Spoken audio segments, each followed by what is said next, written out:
Hey, so this is Valkyria Chronicles 4, and I wanted to talk a little bit about story structure. I'm going to ruin the first 5 hours of this game, spoil it that is. I don't think anything interesting happens in the first 5 hours, but if you don't like spoilers, skip this video. Watch a different one. Basically, I am shocked at how badly the story in this game is structured. This is the 4th game in the series. You think they would have it down pat, but they don't. This story is the worst in terms of structure. So let's talk about the mistakes they made. And I know it sounds really haughty of me, like, oh, I'm going to tell you that these professionals on their 4th game made just mistakes. I can just tell you that they did it wrong. Well, yeah, I can. This game got a lot of good reviews. I think people who have played through 4 games of this are probably pretty forgiving on the story structure of this game, but in essence, this story doesn't have any propulsion, not for the first 5 hours at least. There's nothing happening that makes any kind of narrative sense. It's just random things unfolding in a way that doesn't matter. And the reason for that is because Claude does not have an arc. Claude is perfect. Claude starts the game perfect. He starts the game having graduated magna cum laude from the academy, having taken over a squad and brought them all through ranger training, 100% pass rate. That is where we start the game, with God King Claude. And sure, you could make an interesting story out of a perfect character by having the arc be that they realize they're not perfect. But Claude doesn't have that realization. Claude starts perfect, and as far as I can tell, he plans to stay perfect. The closest I think he'll get to an arc is going from perfect to hero, and that's not really a very interesting arc for me. Oh, I forgot to mention, we are also psychic. So this is the kind of main character they've chosen for us. It's not a very good choice. But you know what the worst part about this is? We actually had an interesting character. It just was all in the past, and it's all shown via flashbacks. Yeah. So in the actual game, this lady here, who's one of the few people in the game that doesn't adore us, her parents were killed when we were like 10. Her parents were killed, and their factory, their research lab, was set on fire by Imperial troops who stood outside of the fire with their big guns and laughed at everybody. And she wanted to run in to see if she could save her parents, who had been shot, so okay. And we stopped her. We were both 10. She hated us for this, and she decided we were a coward and called us Scaredy Claude. So when we meet up with her in the present, she still thinks we're a worthless coward. She still calls us Scaredy Claude. Okay, I can kind of buy it. Some people take longer to forgive and forget, and it was her parents that died, even though we saved her life, and she could not have saved her parents. I can understand it as an emotional thing, even if it makes no logical sense.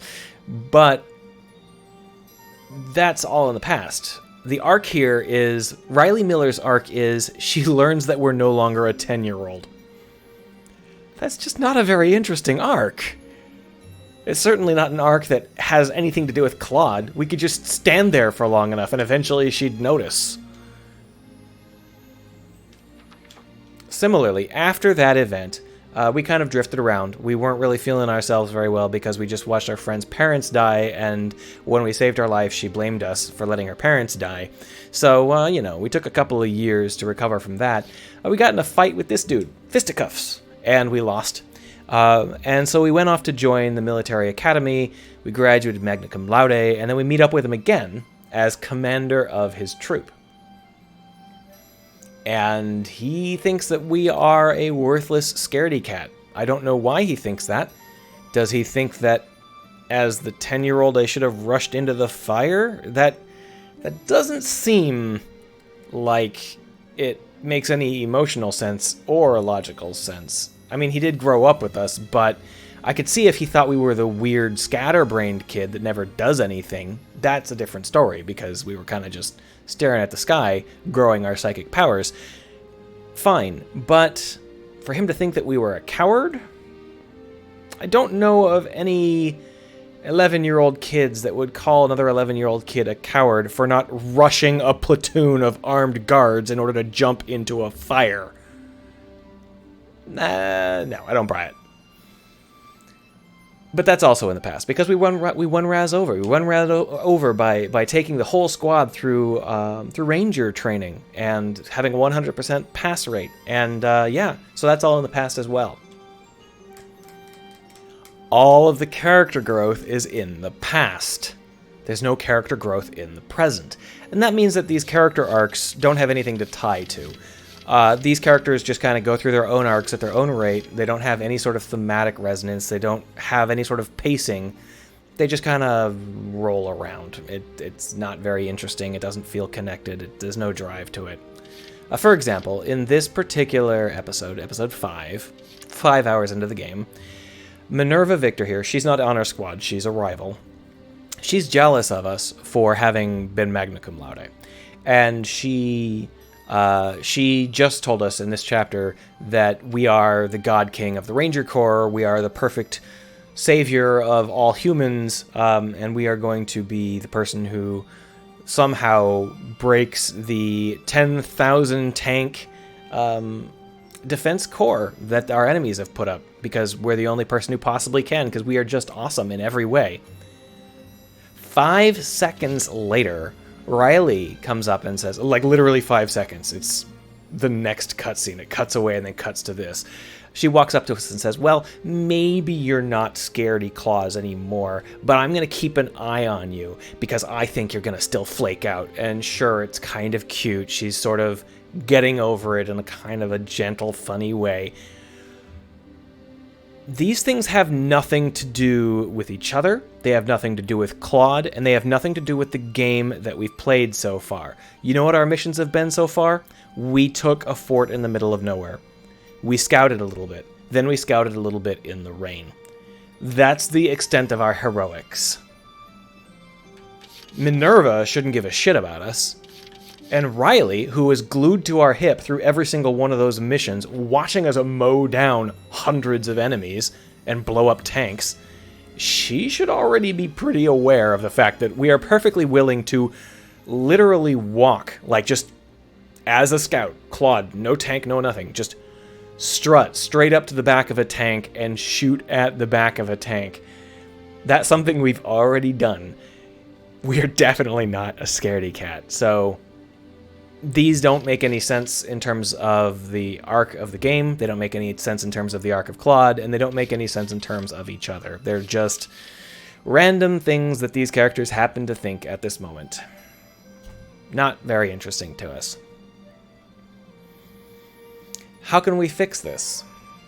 Well, we need something to tether all of these characters to. And the thing we tether the characters to is Claude, because he's the main character. That should be pretty obvious.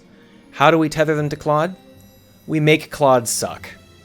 That's the basic idea behind all of these kinds of stories where you've got a misfit team. They all come together because each of them represent a part of the main character's personal struggle. Claude doesn't have a personal struggle. He finished with his personal struggle, now he's just God King Claude. But if we were going to write this so that Claude wasn't completely worthless as a character, all we have to do is make him completely worthless as a person. How do we do that? We simply move all of his backstory into the present.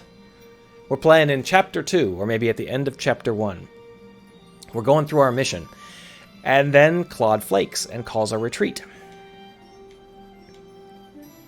Instead of being, oh, as a 10-year-old, you didn't charge into a hail of bullets and jump into a burning inferno. Instead of being worthless like that, we actually flake. We actually are a scaredy cat. There is some risk here because it's easy for the player to feel like you've betrayed them, like you're blaming the player for things that the player didn't do, but we already have that problem in this game, so we might as well get a good story out of it. Let's go ahead and talk a little bit about the structure, because we can keep all of the same characters. All we have to do is change the timing. Basically, what we're going to want to do is roll through these characters, winning them over one by one, as our main core arc progresses, these characters represent our progress on those arcs. First thing we got to understand is Kai here. This lady's name is not Kai. This lady, I can't remember her name, but it's not Kai. We had a Kai on our team. Kai was a sniper. He was the first perfect God King character. Never did anything wrong.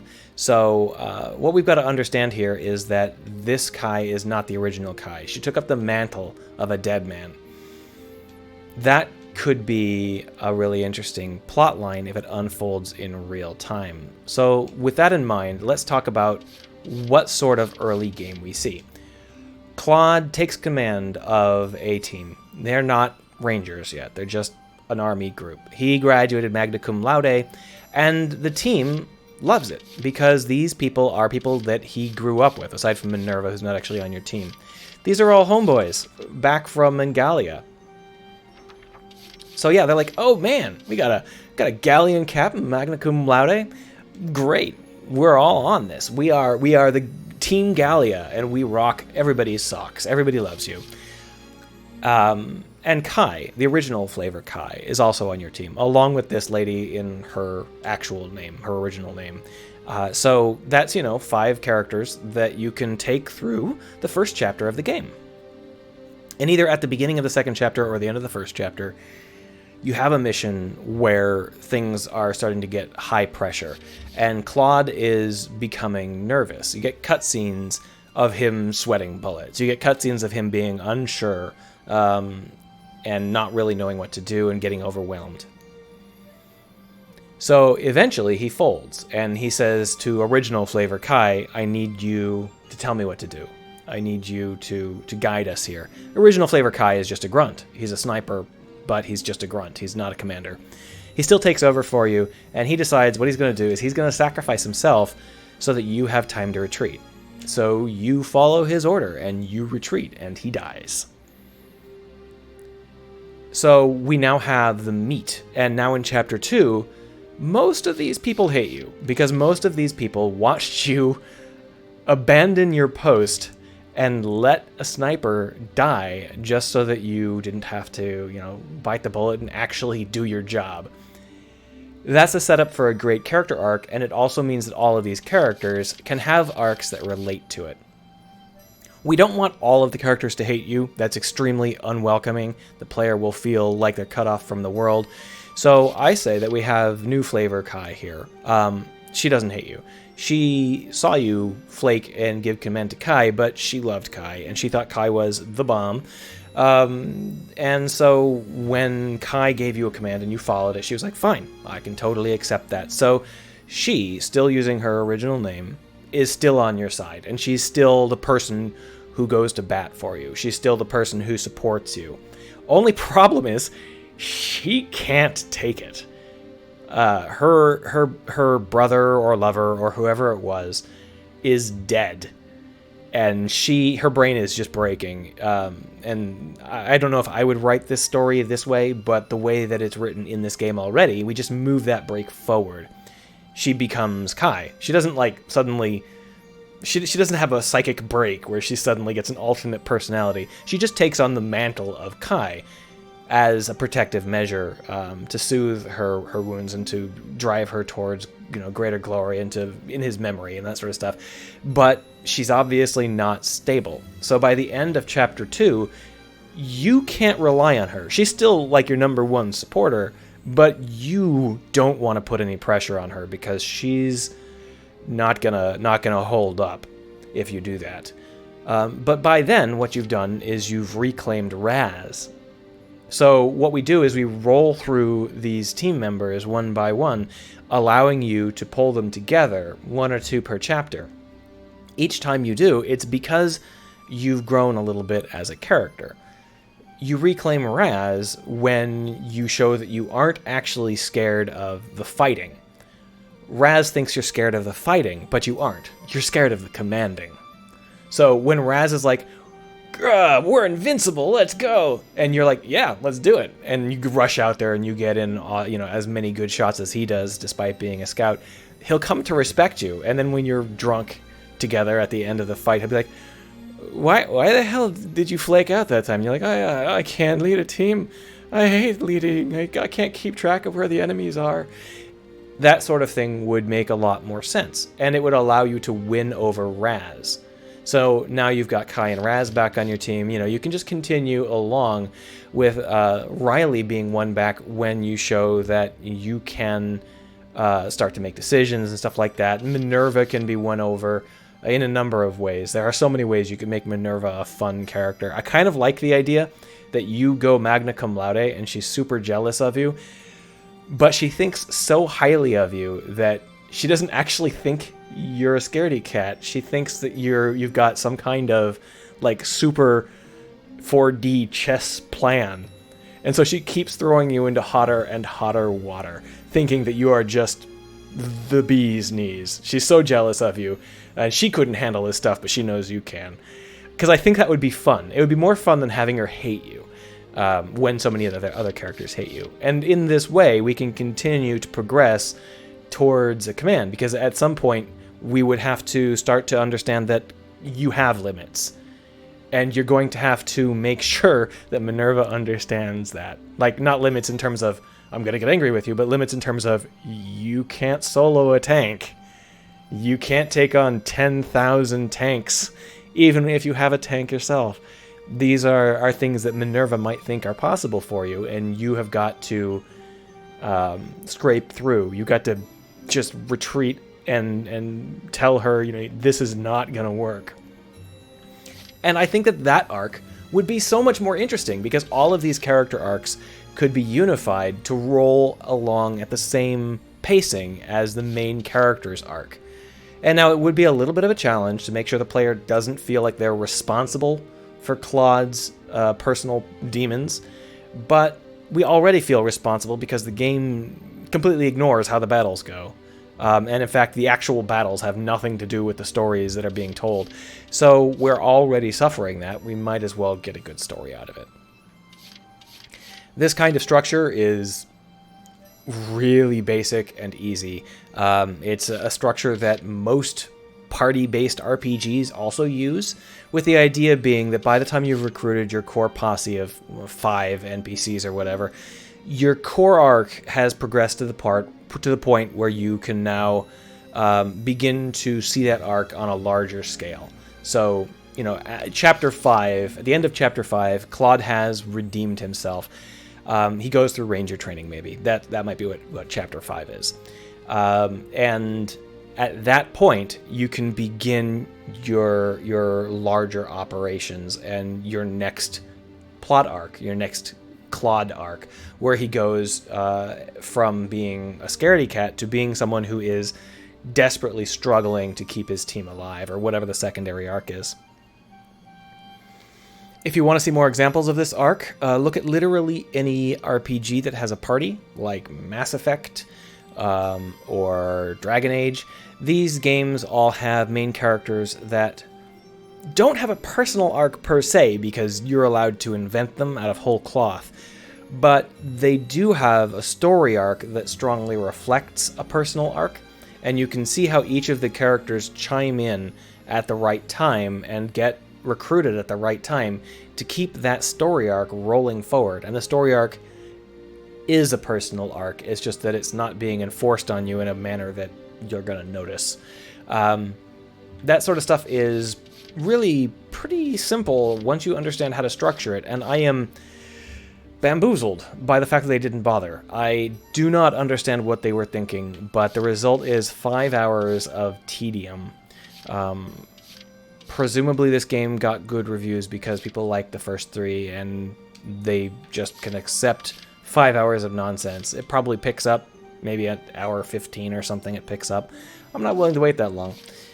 So maybe you disagree with me, maybe you don't. Let me know down below, but I will tell you that this is like the most basic story structure, and you can use it. You should use it, because it's better than just randomly scattering crap around with no structure at all. Have a nice one.